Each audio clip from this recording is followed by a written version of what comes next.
Hi friends, मैं Vinod sir और आप देख रहे हैं विनोद जीएस गुरु चैनल में आपका स्वागत है। और दूसरी बात यह है कि जैसे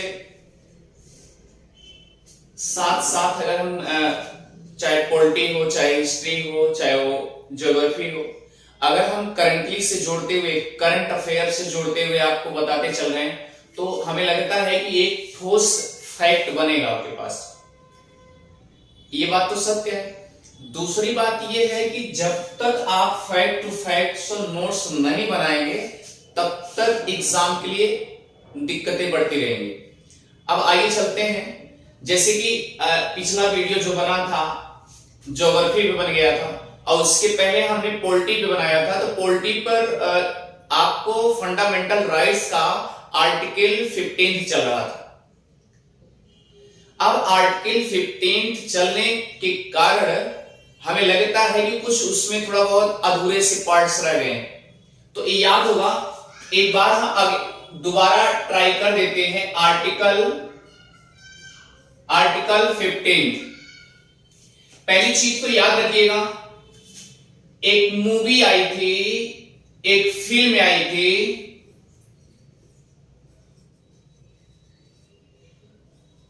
अब आई थी 28 जून 2019 का, जिसके डायरेक्टर के रूप में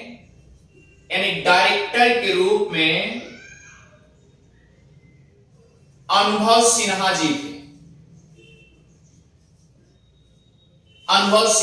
थे। और हुई क्या बात, अगर आर्टिकल 15 लिखा है इसका मतलब आपको यह भी बताया गया कि आर्टिकल 14 से 18 तक ये समता का अधिकार का अनुभव कराता है। समता का अधिकार या समानता का अधिकार, ठीक है। ये बात तो सत्य है कि जब ये फिल्म आई और 28 जून 2019 को लॉन्च की गई, प्रदर्शित की गई, जिसके डायरेक्टर के रूप में अनुभव सिन्हा थे। और अगर आपसे पूछा जाए ये मूवी बनी कहां थी, तो ये बनारस में बनी थी। और याद रखिएगा, एक ऊना स्थान में एक दलित वर्ग यानी दलित व्यक्ति के साथ भेदभाव का व्यवहार किया गया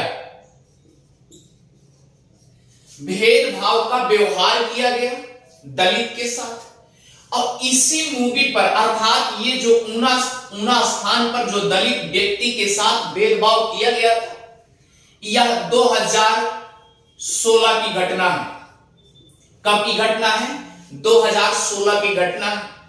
तो यह मूवी केवल ध्यान दीजिएगा कि दलित व्यक्ति के साथ जो जाति भेदभाव किया गया, इसी के ऊपर एक आध दो केसेस और थे, यानी इन्हीं दोनों केसेस के ऊपर ये आर्टिकल 15 जो है यह मूवी लॉन्च की गई। जो कि आपको यह भी पता है कि प्रत्येक वर्ष हजारों मूवियां बनती हैं, चाहे वो हॉलीवुड की हो चाहे बॉलीवुड की हो, मूवियां बनती रहती हैं। अब जब मूवी बनती है तो हमें लगता है कि उसमें कुछ विवादित रहती हैं और कुछ विवादित नहीं रहती। तो ये विवाद की कस्टडी में आ चुकी, ये मूवी विवाद की कटघरा में रहा, ठीक है। अब जब विवाद हुआ, अब विवाद का कारण था, यानी ऊना स्थान दलित व्यक्ति के साथ 2016 की घटना में टच किया गया। और यह व्यक्ति जो दलित था वह आर्टिकल 15, यानी उस मूवी का नाम जो है आर्टिकल 15 ही है। यह विवादित घटना में रही। ये बात तो समझ में आ गई। इसके डायरेक्टर हमने आपसे बता दिया कि अनुभव सिन्हा जी थे और आपके बनारस में बनी थी। अगर बनारस में बनी है तो इसका मतलब यूपी में है, अर्थात यह मूवी जो आर्टिकल 15 जो है यूपी की घटना है। अब यूपी में किसी व्यक्ति के साथ, अब किसी के मानसिक पीड़ा के साथ, किसी के शारीरिक के साथ इतना भेदभाव किया गया यह आप आर्टिकल 15 जब आप मूवी देखेंगे तो उस मूवी में आपको पूरा के पूरा एक क्लियरिटी दिखाई देगा। यह विवादित रही, ये बात आपकी करंट से रिलेटेड रही, जो कि इसके पहले अभी हमने आर्टिकल 15 आपको बताया कि आर्टिकल 15 क्या है। अब चलते हैं आगे देखते हैं, ये मूवी सी कहानी रही। अब देखिए क्या है, आर्टिकल 15 में बताया गया कि धर्म, जात, लिंग, मूल स्थान,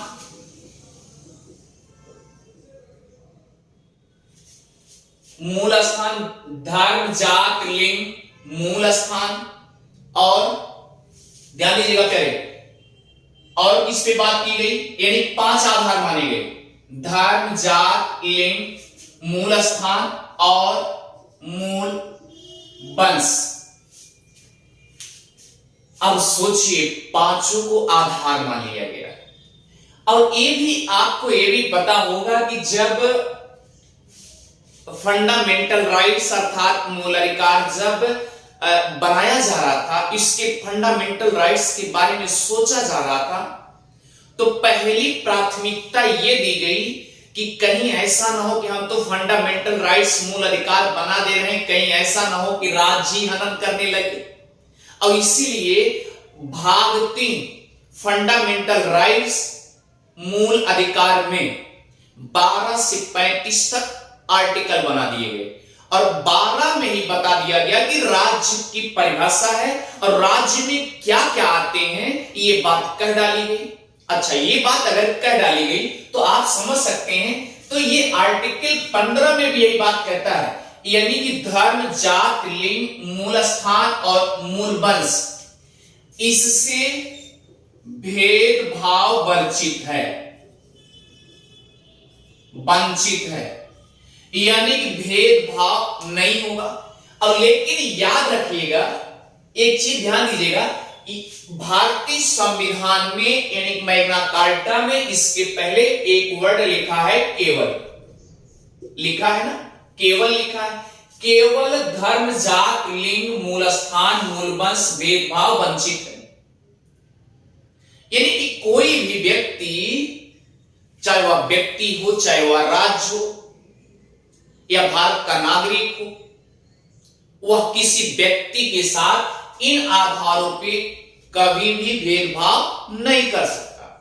ये बात तो समझ में आ गई। आप देखिए, ये आर्टिकल 15 में लिखा है। अब आर्टिकल 15A की बात है, इसमें राज्य से कहा गया, क्योंकि याद रखना, अगर हम पहले राज्य को ही बंधित बना लेंगे, वंचित कर लेंगे, तो राज्य के अंतर्गत जितने एम्प्लॉयड हैं, यानी कि राज्य की परिभाषा के अंतर्गत जितने व्यक्ति, जितने नागरिक आते हैं, सबको पहले राज्य से पिरो लिया जाएगा, यानी कि राज्य के अंतर्गत बांध लिया जाएगा। उसके बाद तब नागरिक की बात की जाएगी, क्योंकि राज्य में भी नागरिक।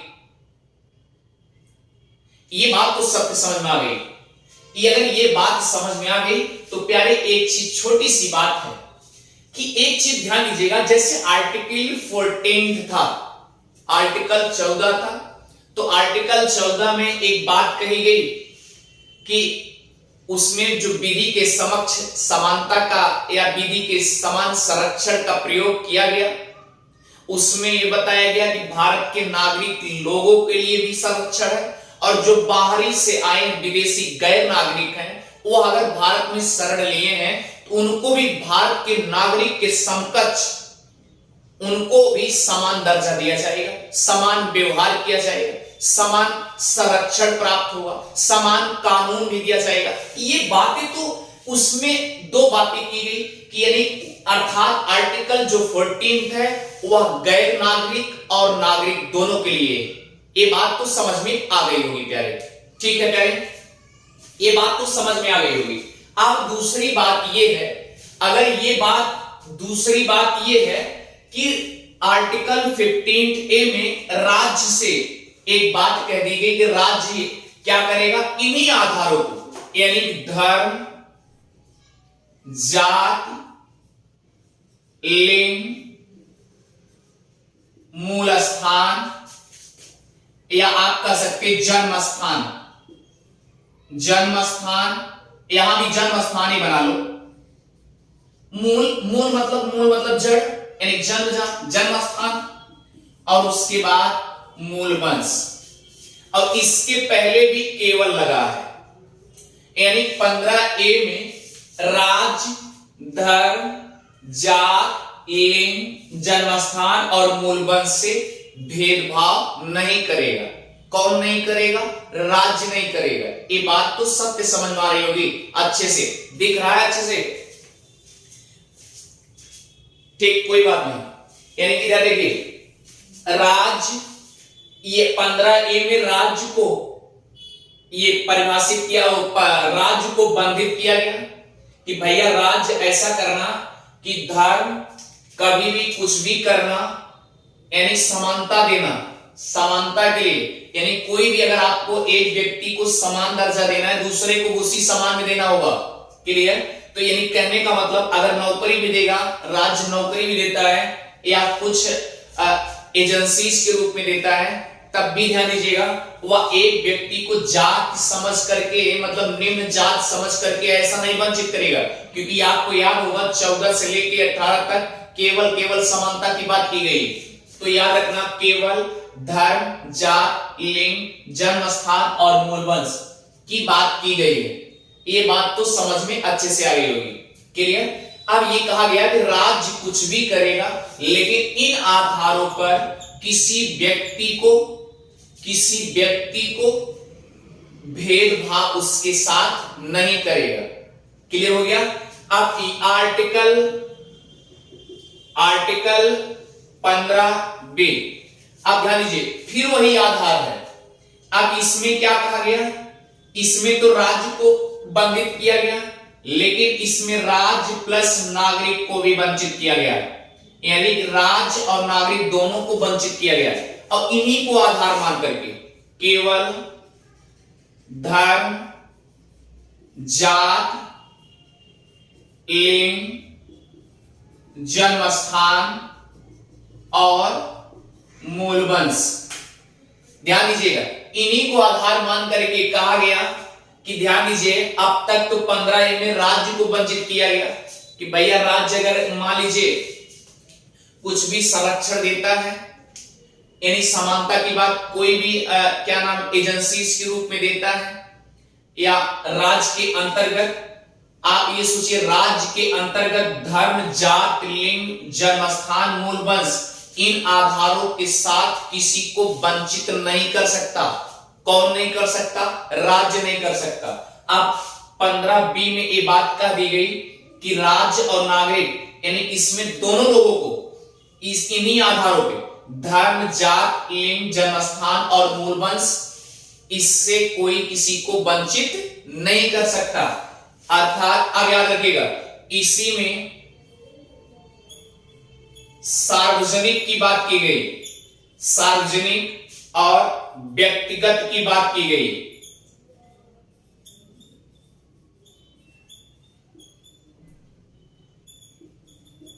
प्यारे ध्यान दीजिएगा, सार्वजनिक में मान लीजिए ये कहा गया ना तो राज्य, जैसे मान लीजिए एज फॉर एग्जाम्पल कुआं है,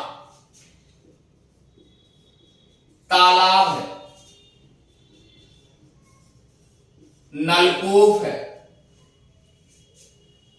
या पोखरा है, या झील है, या कोई स्मारक स्थल है। क्लियर? ये क्या है? सार्वजनिक है। अब सपोज दैट मान लीजिए तालाब के किनारे या कुआं पे अगर कोई पानी एक व्यक्ति निम्न भरने जा रहा है, एक व्यक्ति निम्न व्यक्ति भरने गया और उसके बाद कहा गया भैया निम्न जात की आप हैं, आप इस कुएं से पानी नहीं भर सकते, तो ना तो राज्य मना कर सकता है इन आधारों पे, और ना तो नागरिक मना कर सकता, नागरिक को मना कर सकता है। ये भी याद रखिएगा। कहने का मतलब यानी इन्हीं पांचों आधारों पे अगर मान लीजिए उसकी जात निम्न है, कुआं पे मैंने बता दिया एग्जांपल, ठीक है, नलकूप पे पानी भरने गया, सपोज दैट झील स्मारक स्थल पे गया, स्मारक स्थल पे भी गया, मान लीजिए वो बता दिया कि भैया ऐसी जगह आप नहीं जाओगे क्योंकि आपकी जात निम्न है, आपका धर्म दूसरा है, आपका वंश दूसरा है, आप दूसरी जगह स्थान से आए हुए हैं, ऐसा कुछ नहीं। यानी कहने का मतलब ये समानता के तौर पे देखा जा रहा है। तो यहां पर वंचित किया जाता है, किसको किसको वंचित किया जाता है, ना तो राज्य कर सकता है और ना तो नागरिक कर सकते हैं। यानी कि ध्यान दीजिएगा, पहले वाले में राज्य को मनाही की गई और दूसरे वाले में राज्य और नागरिक दोनों को मनाही की गई कि भैया इन आधारों पे किसी को वंचित आप नहीं कर सकते। इतनी बात तो समझ में आ गई होगी। ठीक है प्यारे, अब इसको मिटा देते हैं, अब आगे चलते हैं। अगला स्टेटमेंट है आर्टिकल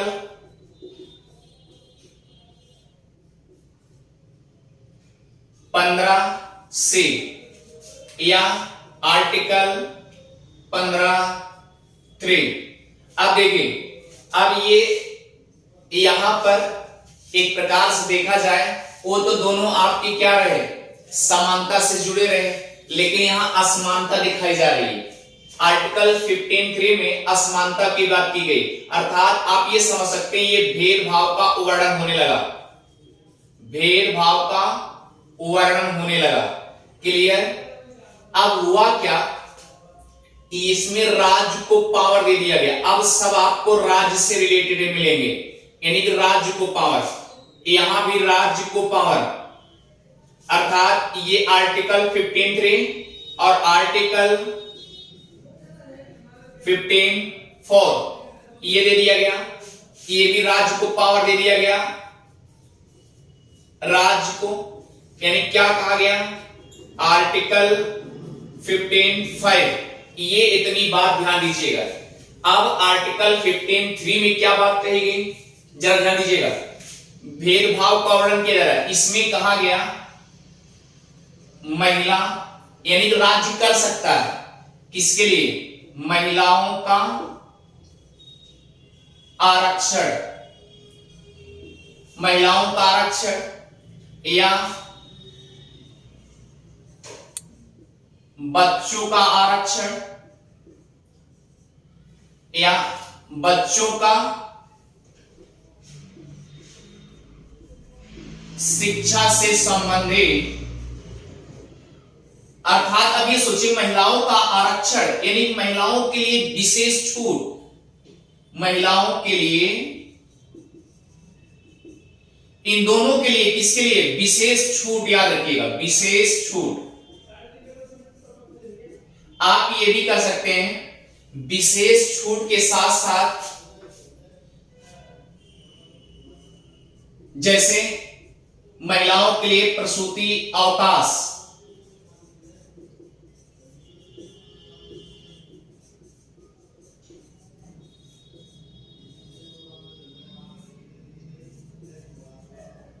अवकाश, और क्या कर सकता है, महिलाओं और बच्चों के लिए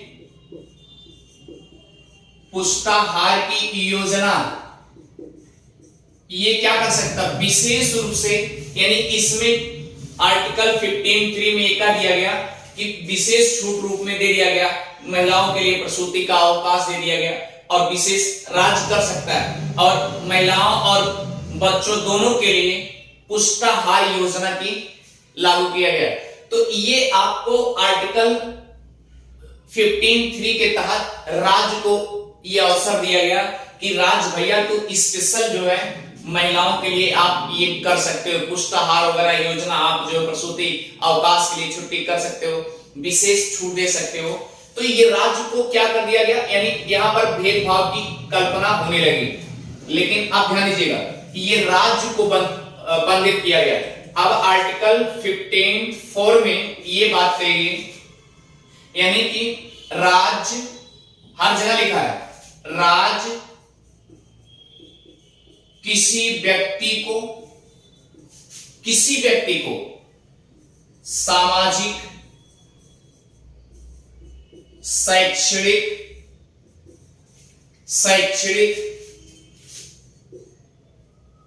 में जैसे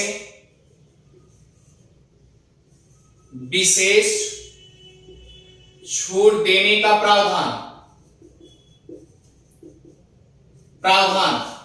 तो याद रखिए, किसी व्यक्ति को सामाजिक शैक्षणिक में विशेष छूट देने का प्रावधान कर दिया गया। अब इसमें विशेष रूप से क्या कहा गया कि भैया चुनाव से संबंधित छूट, जैसे विधानसभा का चुनाव, इसमें छूट के लिए बात कर दी गई।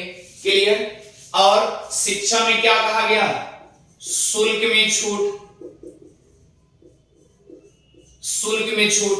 ध्यान दीजिएगा, अगर ये देखा जाए तो याद रखना, भारतीय संविधान में जब प्रथम संशोधन हुआ था, प्रथम संशोधन 1951 में, यह फंडामेंटल राइट्स में जोड़ दिया गया था। ये बात तो अच्छे से समझ में आ गई होगी। तो ये देखिएगा, प्रथम संशोधन में 1951 में ये बात कर दी गई कि किसी व्यक्ति को सामाजिक शैक्षणिक विशेष छूट देने का प्रावधान किया गया, विशेष करके चुनाव और शुल्क में छूट, यानी शिक्षा में शुल्क में छूट कर सकता है। कौन कर सकता है, राज्य कर सकता है। तो ये राज्य को प्रतिबंधित कर दिया गया। अब आइए चलते हैं आर्टिकल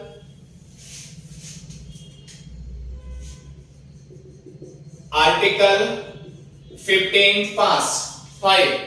तो इसमें क्या कहा गया, इसमें कहा गया कि वही बात कहा गई, यानी कि राज्य किसी व्यक्ति को अर्थात सामाजिक और शैक्षणिक में पिछड़े और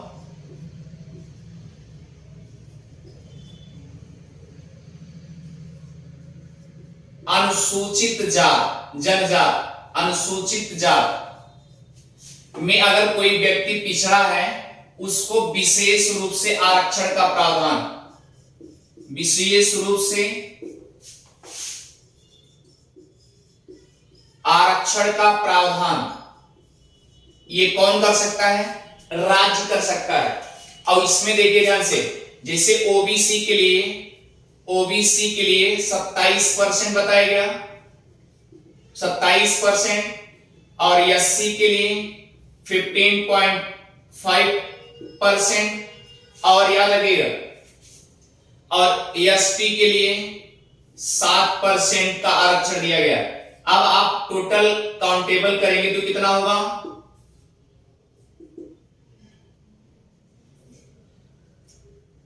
5 7 5 12, 12 7 19, 9 1 करे, 2 1 3 1 4, ये इतना परसेंट तो हो गया ये आरक्षण। लेकिन यह जो प्रावधान बनाया गया 93 यानी 93वां संशोधन 2005 को मूल अधिकार में जोड़ा गया। ये बात तो सत्य हो गई ना, 2005 में जोड़ दिया गया। क्लियर हो गया। अब देखिए इसी के तहत यानी 93वां संशोधन था 2005 को मूल अधिकार में इससे जोड़ दिया गया। आप ध्यान दीजिएगा। अब ये भी भारतीय संविधान में भी बताया गया कि लगभग जो है 50% से ऊपर आरक्षण देने का प्रावधान मना किया गया, यानी 50% से ज्यादा आरक्षण नहीं दिया जा सकता। ये प्रावधान भारतीय संविधान में लागू है। क्लियर। अब आइए चलते हैं, फिर अगला बनाया गया 15(6).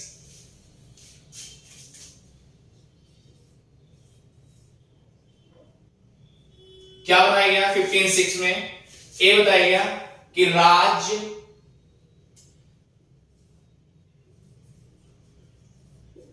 किसी व्यक्ति को जो सामान्य वर्ग में आते हैं, सामान्य वर्ग में आते हैं और उनकी आर्थिक स्थिति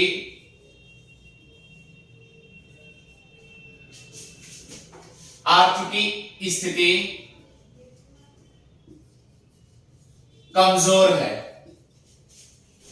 आर्थिक स्थिति से कमजोर है, तो उनको क्या कर दिया गया कि 10% का आरक्षण दे दिया गया, आरक्षण दे दिया गया। क्लियर? और यह जोड़ा गया, जो ये भी याद रखिएगा, 103वां संविधान संशोधन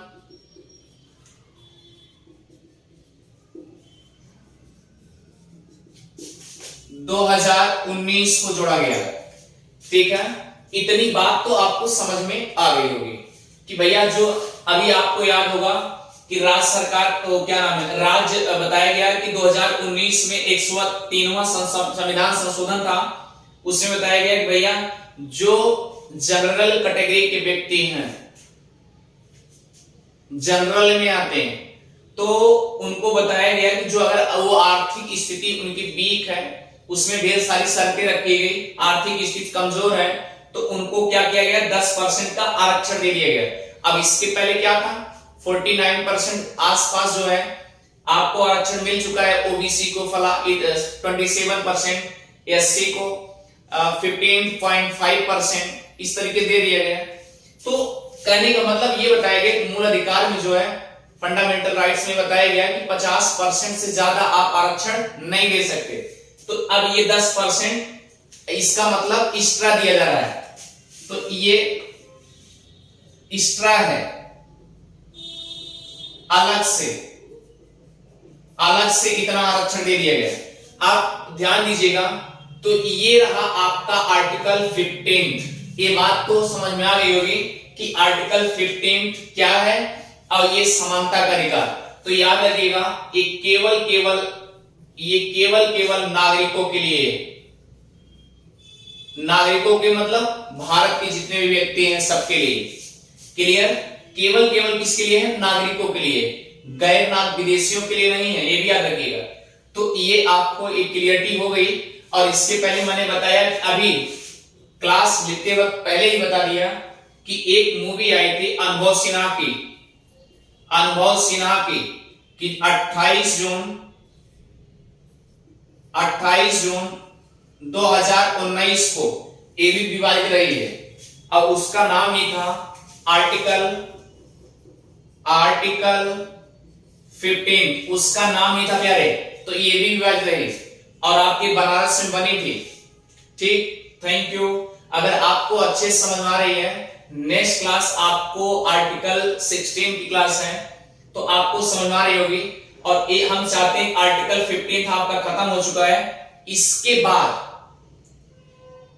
एक क्लास ज्योग्राफी की, उसके बाद फिर आर्टिकल 16 की क्लास हो जाएगी। तो इस तरीके से आपका एक स्टेप बाय स्टेप आपका क्लियर हो रहा होगा। थैंक यू प्यारे। अगर आपको समझ में आ रहा है तो आप विनोद जीएस गुरु चैनल को सब्सक्राइब करते रहिए और शेयर कराते रहिए। थैंक यू प्यारे।